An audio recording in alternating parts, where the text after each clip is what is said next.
Assalamualaikum warahmatullahi wabarakatuh. Saya Bella Agustina dari IPS 4 akan membacakan sejarah perlawanan Lampung.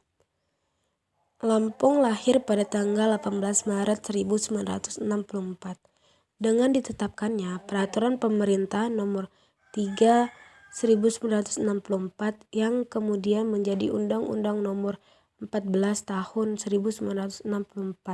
Sebelum di Provinsi Lampung merupakan karesidenan yang tergabung dengan Provinsi Sumatera Selatan. Kendatipun Provinsi Lampung sebelum tanggal 18 Maret 1964 tersebut secara administratif masih merupakan bagian dari Provinsi Sumatera Selatan. Tetapi daerah ini jauh sebelum Indonesia merdeka memang telah menunjukkan potensi yang sangat besar serta corak warna kebudayaan tersendiri yang dapat menambah khasana adat budaya di Nusantara yang tercinta ini. Oleh karena itu, pada zaman VOC daerah Lampung tidak terlepas dari incaran penjajahan Belanda. Tatkala Banten di bawah pimpinan Sultan Agung Tirtayasa dalam tahun 1651 sampai 1683. Banten berhasil menjadi pusat perdagangan yang dapat menyaingi VOC di perairan Jawa, Sumatera, dan Maluku. Sultan Agung ini dalam upaya meluaskan wilayah kekuasaan Banten mendapat hambatan karena dihalang-halangi VOC yang bercokol di Batavia. Putra Sultan Agung Tirtayasa yang bernama Sultan Haji diserahi tugas untuk menggantikan kedudukan mahkota Kesultanan Banten. Dengan kejayaan Sultan Banten pada saat itu tentu saja tidak menyenangkan VOC. Oleh karenanya VOC selalu berusaha untuk menguasai Kesultanan Banten. Usaha VOC ini berhasil dengan jalan membujuk Sultan Haji sehingga berselisih paham dengan ayahnya, Sultan Agung Tirtayasa, dalam perlawanan menghadapi ayahnya sendiri. Sultan Haji meminta bantuan VOC dan sebagai imbalannya Sultan Haji akan menyerahkan penguasaan atas daerah Lampung kepada VOC. Akhirnya pada tanggal 7 April 1682, Sultan Agung Tirtayasa disingkirkan dan Sultan Haji dinobatkan menjadi Sultan Banten. Dari perundingan antara VOC dengan Sultan Haji menghasilkan sebuah piagam dari Sultan Haji tertanggal 27 Agustus 1682 yang isinya antara lain menyebutkan bahwa sejak saat itu pengawasan perdagangan rempah-rempah atas daerah Lampung diserahkan oleh Sultan Banten kepada VOC yang sekaligus memperoleh monopoli perdagangan di daerah Lampung. Pada tanggal 29 Agustus 1682, iring-iringan armada VOC dan Banten membuang sauh di Tanjung Setiram. Armada ini dipimpin oleh Van der Schuur dengan membawa surat mandat dari Sultan Haji dan ia mewakili Sultan Banten. Ekspedisi Van der Schuur yang pertama ini ternyata tidak berhasil dan ia tidak mendapatkan lada yang dicari-carinya.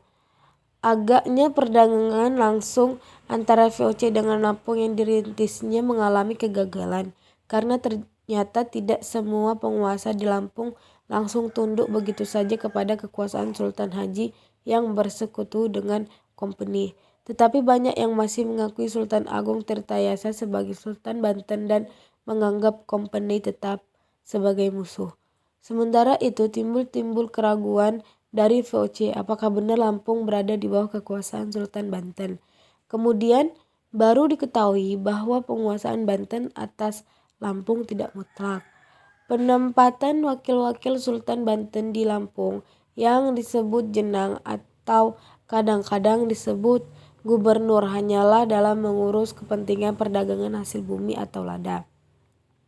Sedangkan penguasa-penguasa Lampung asli yang terpencar-pencar pada tiap-tiap desa atau kota yang disebut adipati, secara hierarkis tidak berada di bawah koordinasi penguasaan jenang atau gubernur. Jadi penguasaan Sultan Banten atas Lampung adalah dalam hal garis pantai saja dalam rangka menguasai monopoli arus keluarnya hasil-hasil bumi terutama lada. Dengan demikian jelas hubungan Banten-Lampung adalah dalam hubungan saling membutuhkan satu dengan yang lainnya. Selanjutnya, pada masa Raffles berkuasa pada tahun 1811, ia menduduki daerah Semangka dan tidak mau melepaskan daerah Lampung kepada Belanda karena Raffles beranggapan bahwa Lampung bukanlah jajahan Belanda. Namun, setelah Raffles meninggalkan Lampung, baru kemudian tahun 1829 ditunjuk residen Belanda untuk Lampung. Dalam pada itu, sejak tahun 1817, posisi Raden Inten semakin kuat dan oleh karena itu, Belanda merasa khawatir dan mengirimkan ekspedisi kecil dipimpinan oleh asisten residen Kruseman yang menghasilkan persetujuan bahwa 1. Raden Inten memperoleh bantuan keuangan dari Belanda sebesar 1.200.000 tahun. Kedua, saudara Raden Inten masing-masing akan memperoleh bantuan pula sebesar 600 tiap tahun. 3. Raden Inten tidak diperkenankan meluaskan lagi wilayah selain dari desa-desa yang sampai saat itu berada di bawah pengaruhnya. Tetapi persetujuan itu tidak pernah dipatuhi oleh Raden Inten dan ia tetap melakukan perlawanan terhadap Belanda. Oleh karena itu, pada tahun 1825, Belanda memerintahkan Lelievre untuk menangkap Raden Inten, tapi dengan cerdik Raden Inten dapat menyerbu benteng Belanda dan membunuh Lelievre dan anak buahnya. Akan tetapi, karena pada saat itu Belanda sedang menghadapi perang di Ponorogo dalam tahun 1825 sampai 1830, maka Belanda tidak dapat berbuat apa-apa terhadap peristiwa itu. Tahun 1825, Raden Inten meninggal dunia dan digantikan oleh putranya Raden Imba Kusuma. Setelah perang di Ponorogo selesai pada tahun 1830, Belanda menyerbu Raden Imba Kusuma di daerah Semangka. Kemudian pada tahun 1833, Belanda menyerbu benteng Raden Imba Kusuma tetapi tidak berhasil mendudukinya. Baru pada tahun 1834, setelah asisten residen diganti oleh perwira militer Belanda dan dengan kekuasaan penuh, maka benteng Raden Imba Kusuma berhasil dikuasai. Raden Imba Kusuma menyingkir ke daerah Lingga, tetapi penduduk daerah Lingga ini menangkapnya dan menyerahkan kepada Belanda. Raden Imba Kusuma kemudian dibuang ke Pulau Timur.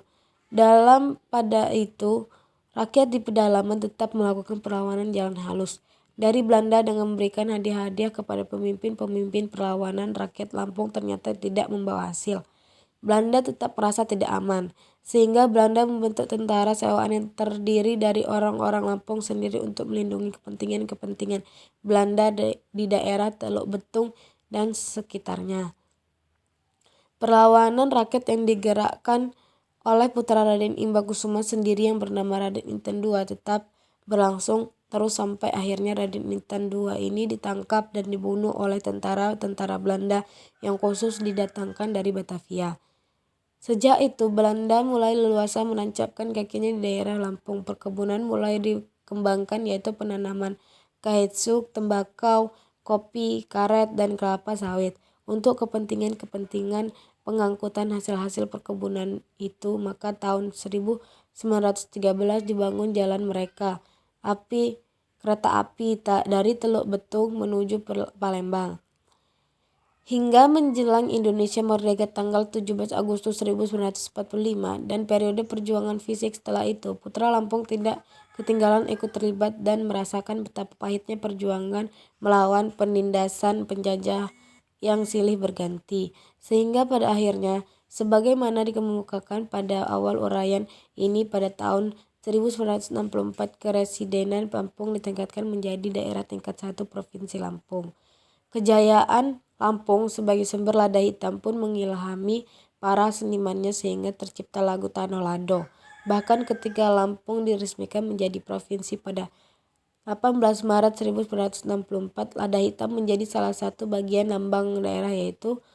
Namun sayang saat ini kejayaan tersebut telah pudar. Yang ada sekarang adalah Bandar Lampung menjadi salah satu objek wisata yang menarik, diantaranya Pulau Pasir, Pasir Putih, dan Lembah Hijau. Yang bisa saya sampaikan, Assalamualaikum warahmatullahi wabarakatuh.